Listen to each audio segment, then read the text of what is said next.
Hello student, तो स्वागत है आपका अमरीश एकेडमी चैनल पे।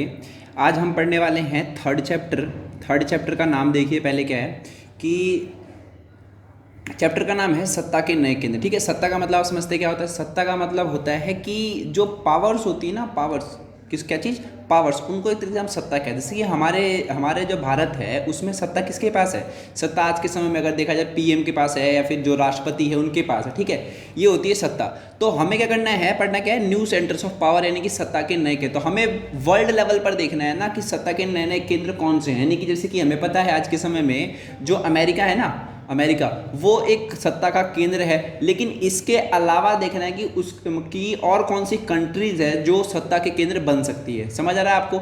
यानी कि वर्ल्ड लेवल सबसे डोमिनेंट पावर कौन सी इस समय, अमेरिका है। ठीक है, अभी भी अगर मानी जाती है तो। लेकिन इसके अलावा हमें देखना है, अमेरिका के अलावा देखना है कि और कौन कौन से देश हैं जो उसके बिना भी काम कर सकते हैं। होता है ना, जैसे कि मान लीजिए हमारे यहाँ पीएम काम करते हैं, तो पीएम के अलावा और भी तो बंदे हैं या फिर और भी मंत्री हैं जो हमारे देश को चला रहे हैं, जैसे कि राष्ट्रपति हो गए, उपराष्ट्रपति हो गए। वैसे ही क्या करना है, अमेरिका के अलावा जितनी भी पावर्स है ना उसके बारे में, फिर उन पावर्स के बारे में हमें इस चैप्टर में पढ़ना है। यानी कि new centres of power, America के अलावा जो पावर्स हैं, जो बड़ी बड़ी शक्तियां हैं ना, उनके अलावा कौन कौन सी पावर अभी देखने को मिल सकती है, फिर बनेगी कल को।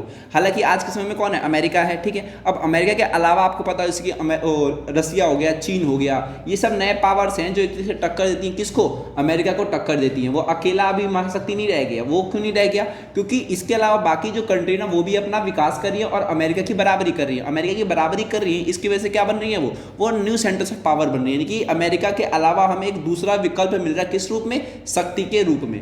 चलिए फिर स्टार्ट करते हैं। ये इंट्रोडक्टरी लेक्चर है जिसमें मैं आपको इस चैप्टर के बारे में बताऊंगा कि इस चैप्टर में हमें किन किन चीज़ों के बारे में पढ़ना है। हालांकि आपको ये पता होगा कि जो सिलेबस है 2020-21 का वो चेंज हो गए हैं और चैप्टर जो कम से कम फर्स्ट बुक में 9 थे वो 8 हो गए हैं। और अगर आपने ये नहीं देखा है तो आई बटन में मैं यहाँ पे दे दूंगा, आप देख लेना कौन कौन चैप्टर आ रहे हैं इस बार और कौन से नहीं आ रहे। ठीक है, चलिए फिर स्टार्ट करते हैं कि मैं पढ़ना क्या क्या है। जो पहली चीज़ हमें पढ़नी है वो यूरोपीय संघ के बारे में पढ़नी है। यूरोपीय संघ क्या है, देखिए ये यूरोप है पूरा का पूरा। ठीक है, ये जो नीले मैंने कर रखा है ना मार्क, ये यूरोप है। ये जो हमारा है ये हमारा ब्रिटेन है, ये भी पहले यूरोपीय संघ में था, हालांकि अभी ये निकल चुका है। ठीक है, तो इसको यूरोपीय संघ में नहीं दिखाएंगे। बाकी जो आप ये नीली वाली चीज़ देख रहे हैं, नीले जो मैप में मैंने दिखा रखा है, इसमें जर्मनी है, इटली है, फ्रांस है, ये आयरलैंड है। ठीक है, ये कौन से देश है, स्वीडन फिनलैंड भी आते हैं इसके अंदर। ठीक है, ये तो नॉर्वे है, वैसे तो ये नहीं है, नॉर्वे नहीं है, लेकिन ये है स्वीडन और फिनलैंड आते हैं इसमें। तो ये जो कंट्री है ना, कहा कि यूरोप की जो कंट्री है उन्होंने अपना एक ग्रुप बना रखा है जिसको यूरोपीय संघ के नाम से जानते हैं, जो कि आज के समय में अमेरिका को टक्कर दे रही है। कौन सा ग्रुप, यूरोपीय संघ। यूरोपीय संघ क्या है, एक ग्रुप है। यूरोपीय यूनियन क्या है, एक ग्रुप है। कौन सी कंट्रीज का, जो यूरोप की जितनी भी कंट्री है ना उनका एक ग्रुप, वो क्या कहलाता है, यूरोपीय यूनियन कहलाता है, जो कि एक महाशक्ति के रूप में जाना जाता है या फिर डोमिनेंट पावर है आज के समय में। ठीक है, अगला देखते हैं क्या पढ़ना है हमें। अगला हमें पढ़ना है आसियान के बारे में। आसियान अब कहाँ है, अब देखिए आसियान कहाँ पर पड़ेगा। हमारा भारत का आपने मैप देखा होगा, भारत के मैप के ठीक बगल में म्यांमार पड़ेगा, चाइना के ठीक नीचे जो छोटी छोटी कंट्री देखेंगे ना, तो उसमें ये 10 कंट्रियाँ आती हैं, Myanmar, Thailand, Cambodia, Singapore, Malaysia, Indonesia, Laos, Philippines, Brunei और वियतनाम। ठीक है, ये 10 कंट्रीज है। 10 कंट्रियों का एक समूह जो है वो आसियान के नाम से जाना जाता है। तो ये जो समूह भी है ना, ये भी सत्ता के विकल्प के रूप में देखा जाता है, जो कि एक डोमिनेंट पावर है, जो कल को या फिर आने वाले समय में क्या होने वाली है, बहुत बड़ी महाशक्तियां बनने वाली हैं और अमेरिका को पिछाड़ सकती हैं या फिर उनको टक्कर दे सकती हैं। तो ये होगी हमारी दूसरी महाशक्ति या फिर दूसरा ग्रुप जो कि डोमिनेंट पावर देखने को मिलता है। अगला हम पे आता है सार्क का। सार्क कौन सी कंट्री है, सार्क में आपको जाने खुशी होगी इंडिया भी इसका हिस्सा है। ठीक है, सार्क क्या है, इंडिया हिस्सा। देखिए 8 कंट्री है इसमें, मालदीव, नेपाल, पाकिस्तान, श्रीलंका, अफगानिस्तान, बांग्लादेश, भूटान और इंडिया। ये आसपास की कंट्री है। जो भारत है ना, भारत के कितने पड़ोसी देश हैं, उन पड़ोसी देशों को मिला करके सार्क बनाया गया है। अब ये भी एक पावर के रूप में देखी जा रही है। तो ये भी क्या है, एक तरीके से एक ग्रुप है जो कि टक्कर दे रहा है किसको,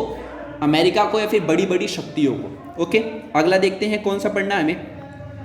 अगला हम पे ब्रिक्स है। ब्रिक्स क्या है कि 5 देशों का समूह है, ब्राजील, रसिया, इंडिया, चाइना और साउथ अफ्रीका। ठीक है, ये 5 देशों का समूह है जो कि एक डोमिनेंट पावर कल को बनने वाला है, फिर बहुत बड़ी महाशक्ति बन सकती है। ये 5 देशों के समूह से एक शक्ति बनेगी, जो कि जो बड़े बड़े देश हैं, जैसे कि देश क्या मतलब जो बड़ी पावर है, कौन है आज के समय में, अमेरिका है। अमेरिका को टक्कर दे सकती है कौन, ये ब्रिक्स दे सकती है। ठीक है, अगला क्या पढ़ना है हमें।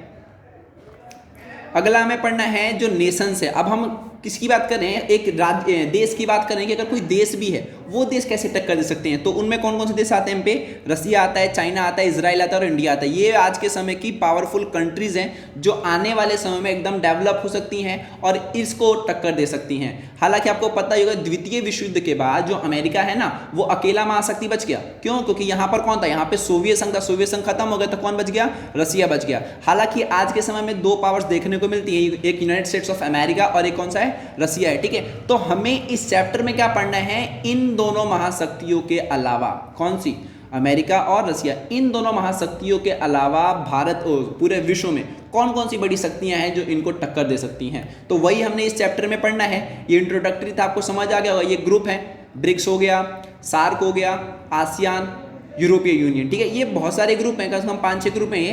तो इनके बारे में पढ़ना है और इसके अलावा हमें इन देशों के बारे में पढ़ना है कि ये जो देश हैं आज के समय के, जो कल को बहुत पावरफुल हो सकते हैं, वो क्यों होंगे या फिर कैसे होंगे और कैसे बाकी कंट्रीज को ये टक्कर दे सकते हैं। हमें ये इस चैप्टर में पढ़ना है। ठीक है, अगर आप ये हमारी वीडियो देख रहे हैं हमारे चैनल पे, ठीक है, और आपको कोई भी इसमें डाउट है तो प्लीज़ मुझे कमेंट सेक्शन में बताइए। और अगर आप 12th के विद्यार्थी हैं तो प्लीज़ हमारे चैनल सब्सक्राइब कर लीजिए। इसके अलावा कोई जानकारी लेनी है तो आप प्लीज़ मुझे कमेंट सेक्शन में लिख सकते हैं। धन्यवाद।